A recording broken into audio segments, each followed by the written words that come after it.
So ಅದು ಗೊಂದಲ ಇದೆ ಕೆಲವೊಂದಷ್ಟು ಅದ್ರ ಬಗ್ಗೆ ಸರ್. ಮೊದಲನೇದಾಗಿ ಟಿಕೆಟ್ನ ಬಗ್ಗೆ ಸರ್ಕಾರ ತಗೊಂಡ ನಿರ್ಧಾರಕ್ಕೆ ನಾನು ಅಭಿನಂದಿಸ್ತೀನಿ. ಅದು ಸಂಬಂಧಪಟ್ಟ ಮಾನ್ಯ ಮುಖ್ಯಮಂತ್ರಿ ಸಿದ್ದರಾಮಯ್ಯ ಅವರಿಗೂ, ಡಿ ಕೆ ಶಿವಕುಮಾರ್ ಅವ್ರಿಗೂ, ಆಮೇಲೆ ಹೋಮ್ ಮಿನಿಸ್ಟರ್ ಪರಮೇಶ್ವರ್ ಅವರಿಗೆ ನಾನು ಚಿತ್ರರಂಗದ ಪರವಾಗಿ, ವಾಣಿಜ್ಯ ಮಂಡಳಿ ಪರವಾಗಿ, ಕನ್ನಡಿಗರ ಪರವಾಗಿ ಅಭಿನಂದಿಸ್ತೀನಿ. ಯಾಕಂದರೆ ಭಾಳ ಗಟ್ಟಿಯಾದ ನಿರ್ಧಾರಗಳನ್ನು ತೊಗೊಂಡಿದ್ದಾರೆ.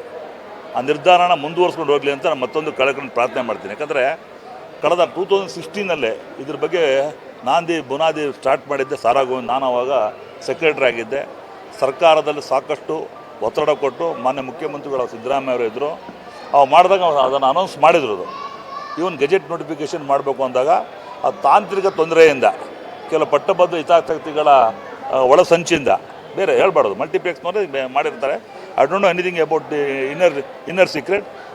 ಅದು ನೆನೆಗುದಿಗೆ ಬಿದ್ದಿತ್ತು. ಅದನ್ನು ಮತ್ತೆ ಪ್ರಯತ್ನ ಮಾಡಿದಾಗ ಆವಾಗ ನೆಕ್ಸ್ಟು ಬೇರೆ ಗೌರ್ಮೆಂಟ್ ಬಂದು ಚೇಂಜ್ ಆಯಿತು. ಈಗ ಇತ್ತೀಚಿನ ಮಲ್ಟಿಪ್ಲೆಕ್ಸ್ನಲ್ಲಿ ದರಗಳ ಹಾವಳಿ ಎಷ್ಟು ಜಾಸ್ತಿ ತಮಗೂ ಗೊತ್ತು. ಯಾಕಂದರೆ compared to neighbouring states, Tamil Nadu ತೊಗೊಳ್ಳಿ, ಆಂಧ್ರ ತೊಗೊಳ್ಳಿ, ತೆಲಂಗಾಣ ತೊಗೊಳ್ಳಿ, ಎಲ್ಲೂ ಯಾರೂ ಹಾಕದಷ್ಟು ಸುಂಕ ನಮ್ಮ ಮೇಲೆ ಆಗ್ತದೆ. ಯಾಕಂದರೆ ಕನ್ನಡಿಗರು ಶಾಂತಿ ಪ್ರಿಯರು, ಯಾವುದೇ ಕಾರಣಕ್ಕೆ ಯಾವುದೇ ಗಲಾಟೆ ಮಾಡಲ್ಲ. ಆದರೂ ಕೂಡ ನಾವೆಷ್ಟೇ ಪ್ರಯತ್ನ ಪಟ್ಟರು ಸರ್ಕಾರ ನಿರ್ಧಾರ ತೊಗೊಳ್ಬೇಕು. ಇದು ನಿರ್ಧಾರ decision taken by the government. What ever they taken it is very good. ಇದಕ್ಕೆ ಮೂಲ ಕಾರಣಭೂತರು ಯಾರು? ಸಾರಾ ಗೋವಿಂದರು ಅವಾಗ ಅಧ್ಯಕ್ಷರಾದಾಗ ನಾವು ಕೂಡ with support of the industry, ಅವರೊಬ್ಬರೇ ಇಂಡಿಪೆಂಡೆಂಟ್ ಅಂತಲ್ಲ, ಸಪೋರ್ಟ್ ಮಾಡಿ ಅವರಿಗೆ ರಾಜಕೀಯದಲ್ಲಿ ಅವರಿಗೆ ಚೆನ್ನಾಗಿ ಒಳ ಆಗೋ ಉದ್ದ ಗೊತ್ತಿರೋದ್ರಿಂದ ನಾವು ಜೊತೆ ಇದ್ದಾಗ ತುಂಬ ಕಷ್ಟಪಟ್ಟು ಮಾಡಿದ್ವಿ. ಇತ್ತೀಚಿನ ಮೊನ್ನೆ ವಾಟ್ಸಪ್ ನೋಡ್ತಾ ಇದ್ದೆ ನಾನು. ನೋಡ್ತಾ ಇದ್ದರೆ ನಾವು ಮಾಡಿದ್ವಿ, ನಮ್ಮಿಂದ ಆಯಿತು ಅನ್ನೋ ಕೆಲವರೆಲ್ಲ ಫಾಲ್ಸ್ ತೊಗೊಂಡು ಅದನ್ನು ಅಡ್ವಾಂಟೇಜ್ ತೊಗೊಳ್ಳೋ ಕೆಲಸ ದಯವಿಟ್ಟು ಮಾಡಿಬಿಡಿ. ಕೆಲಸ ಮಾಡಿದವರಿಗೆ ಅದಕ್ಕೆ ಬೆಲೆ ಕೊಡೋಂಥ ಕೆಲಸ ನಾವು ಮಾಡಬೇಕು, ನೀವು ಮಾಡಬೇಕು. ಅದಕ್ಕೆ ಎಂಟರ್ ಚಿತ್ರೋದ್ಯಮ ಹಿಂದೆ ಇದೆ. ಅದರಿಂದ ಸರ್ಕಾರ ಈಗ ಏನಾಗಿದೆ, 15 ದಿನ ಕಾಲಾವಕಾಶ ಕೊಟ್ಟಿದೆ. ಆ ಕಾಲಾವಕಾಶ ಕೊಟ್ಟಾಗ ಯಾರು ರಾಜಕೀಯ ಮಾಡದೆ, ಕೆಟ್ಟ ರೀತಿಯಿಂದ ನಡ್ಕೊಳ್ಳದೆ, ಇನ್ಯಾವುದೇ ರೀತಿ ತೊಂದರೆ ಕೊಡದೆ ಸರ್ಕಾರ ಇಂಪ್ಲಿಮೆಂಟ್ ಮಾಡುವಂಥ ಕೆಲಸ ಮಾಡಿದರೆ ನಮ್ಮೆಲ್ಲ ಕನ್ನಡಿಗರಿಗೆ ಸಿಕ್ಕ ದೊಡ್ಡ ಜಯ ಅಂತ ಅನ್ಸುತ್ತೆ. ಯಾಕಂದರೆ ಮಾನ್ಯ ಮುಖ್ಯಮಂತ್ರಿಗಳನ್ನ ಅಭಿನಂದಿಸಬೇಕು, ನಾವು ಅವ್ರಿಗೆ ಹಾರೈಸಲೇಬೇಕು, ಅವ್ರಿಗೆ ಸಪೋರ್ಟ್ ಮಾಡಲೇಬೇಕು. ನಾವು ವಿಜೃಂಭಣೆಯಿಂದ ನಾವೆಲ್ಲ ಮಾಧ್ಯಮ ಮಿತ್ರರ ಜೊತೆಗೂಡಿ ನಾವೆಲ್ಲರೂ ಸೇರಿ ಕನ್ನಡಿಗರಾಗಿ ಕನ್ನಡಕ್ಕೋಸ್ಕರ, ಕನ್ನಡ ಸಿನಿಮಾಕ್ಕೋಸ್ಕರ ಮಾಡ್ತಾ ಇರೋದು ಸಂತೋಷ ಇದೆ. ಇದಕ್ಕೆ ಮುಖ್ಯವಾಗಿ ನಾನು ವೈಯಕ್ತಿಕವಾಗಿ ನಾನು ತಪ್ಪಿಕೊಂಡ ಪರವಾಗಿ ಸಾರಾ ಗೋವಿಂದ್ರು ಇದಕ್ಕೆ ಕ್ರೆಡಿಟ್ ಕೊಡಬೇಕು ಅಂತ ಹೇಳ್ತೀನಿ ಸರ್. ಕಳೆದ ಬಾರಿ ಯಾರೋ ಒಳಗೊಳಗೆ ಕುತಂತ್ರ ಅಂದರೆ ಅವಾಗ ಹೋಮ್ ಮಿನಿಸ್ಟ್ರಿಂದ ಅವತ್ತು ಆರ್ಡರ್ ಬೇಕಾಗಿತ್ತು. ಅವಾಗ ಏನಾಯಿತು ಅಂದರೆ ಇನ್ಫಾರ್ಮೇಷನ್ ಡಿಪಾರ್ಟ್ಮೆಂಟಿಂದ ಒಳಗಾಕಿದಾಗ ಫುಲ್ ಮಲ್ಟಿಪ್ಲೆಕ್ಸ್ ಥಿಯೇಟ್ರ್ ಸ್ಟೇ ಇತ್ತದು ಬಿಕಾಸ್ ಆಫ್ ದಿಸ್ ರೀಸನ್. ಅದನ್ನು ನಾನು ಹೋಮ್ ಡಿಪಾರ್ಟ್ಮೆಂಟಲ್ಲಿ ನಾನು ಅಧ್ಯಕ್ಷನಾದಾಗ ನಾನು ಒಳಗೆ ಏನು ಕೆಲಸ ಮಾಡಬೇಕೋ ಸಾರಾ ಗೋವಿಂದ್ ಅವರ ನೇತೃತ್ವದಲ್ಲಿ ಮಾಡಿದ್ವಿ. ಅದು ರಿಸಲ್ಟ್ ಈಗ ಬಂದೆ. ನಮ್ಮ ಕ್ರೆಡಿಟ್ ನನಗೊಬ್ಬನಿಗೆ ಬೇಡ, ಈಗ ಇವತ್ತಿನ ವಾಣಿಜ್ಯ ಮಂಡಳಿ ಅಧ್ಯಕ್ಷ ನರಸಿಂಹರು ಕೂಡ ಇದ್ದಾರೆ. ಮುಖ್ಯವಾಗಿ ಸಾರಾ ಗೋವಿಂದ್ ಅವರು and K V Chandrashekhar Kannada ಚಿತ್ರರಂಗದ ಕೇಂದ್ರ ಬಿಂದುಗಳು ಅಂತ ಹೇಳಕ್ಕೆ ಇಷ್ಟಪಡ್ತೀನಿ. ಅವರು ಇದ್ದು they are pillars of this organisation.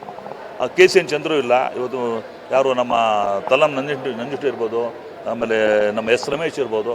ಆ ಸಮಕಾಲೀನ ಇದ್ದಾಗ ಇವತ್ತು ಇಂಡಸ್ಟ್ರಿನ ಉಳಿಬೇಕು, ಬೆಳಿಬೇಕು, ವಾಣಿಜ್ಯ ಮಂಡಳಿ ಬಗ್ಗೆ, ಹಿತಾಸಕ್ತಿ ಬಗ್ಗೆ ಕಾಪಾಡುವಂಥ ಇಬ್ಬರು ವ್ಯಕ್ತಿಗಳಿದ್ದಾರೆ.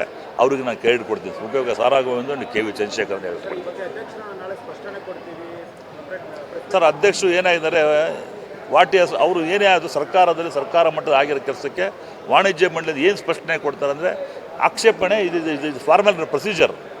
ಆಕ್ಷೇಪಣೆ ಇದ್ದ ಪಕ್ಷದಲ್ಲಿ ಅಂತ home it is the final decision of the government. That will be implemented shortly without any prejudice ಅಂತ ಅನ್ಸುತ್ತೆ ಸರ್. ಈಗಾಗಲೇ ಸಾಕಷ್ಟು ಜನ ಬೇರೆ ರೀತಿಯ ತೊಂದರೆ ಕೊಡ್ತಾರೆ. ನಾನು ಒಪ್ಕೊಳ್ತೀನಿ, ದೊಡ್ಡ ಸಿನಿಮಾಗಳಿಗೆ ಸ್ವಲ್ಪ ತೊಂದರೆ ಆಗ್ಬೋದು. ಅದಕ್ಕೆ ಕೂತ್ಕೊಂಡು ಡಿಸ್ಕಸ್ ಮಾಡಿ ಯಾವ ಥರ ಮಾಡಬೇಕು, ಯಾವ ಥರ ಹೋಗಬೇಕು. ಈಗಾಗಲೇ ನಮ್ಮ ಕನ್ನಡ ಚಿತ್ರಗಳು 100-150 ಕೋಟಿ 200 ಕೋಟಿ ಬಂಡವಾಳ ಹಾಕೋಂಥ ಸಿನಿಮಾಗಳು ನಡೀತಾ ಇದೆ. ಕರೆಕ್ಟಾ? ಅವರೆಲ್ಲ ಹಿತಾಸಕ್ತಿ ಕಾಪಾಡಿಕೊಂಡು ವಾಣಿಜ್ಯ ಮಂಡಳಿಯಿಂದ ಸರ್ಕಾರ ತೊಗೊಳ್ಳೋ ನಿರ್ಧಾರಕ್ಕೆ ಅವರು ಕೂಡ ಸಪೋರ್ಟ್ ಮಾಡಲಿ.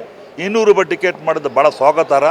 ಅದು ಮಾಡುವಂಥ ಕೆಲಸ ನಾವು ನೀವು ಮಾಧ್ಯಮದ ಜೊತೆ ಗಟ್ಟಿಯಾಗಿ ಕನ್ನಡ ಚಿತ್ರರಂಗ ಉಳಿಸುವಂಥ ಕೆಲಸ. ಕನ್ನಡಕ್ಕೆ ಭಾಳ ಒಳ್ಳೆಯ ದಿನ ಬರ್ತದೆ. ಯಾಕಂದರೆ ಇತ್ತೀಚಿನ ದಿನಗಳಲ್ಲಿ ಪರಭಾಷೆ ಚಿತ್ರಗಳಿಗೆ ಜಾಸ್ತಿ ಜನ ಒಲವು ತೋರಿಸ್ತಾರೆ. ಕನ್ನಡ ಚಿತ್ರ ನೋಡುವಂಥ ಕೆಲಸ ಮಾಡೋಕ್ಕೆ ಇದು ಒಂದು ನಾಂದಿ ಆಗುತ್ತೆ ಅಂತ ಹೇಳ್ತಾ ನಾನು ಹೇಳಕ್ಕೆ ಬಯಸ್ಬೇಕು. ಆಯ್ತು, 15 days ಆಗೋದು almost. It is already decision to government. ಇದು not in the hands of anybody. ವಾಣಿಜ್ಯ ಮಂಡಳಿಯನ್ನು ತಗೊಳ್ಳಲ್ಲ ಸರ್. ಭಗವಂತನ ಸನ್ನಿಧಾನ ಹೇಳ್ತಾ ಇದ್ದೀನಿ. ಆಂಜನೇಯ ಸನ್ನಿಧಾನ ಭಾಳ ಪವಿತ್ರ ಸ್ಥಳ.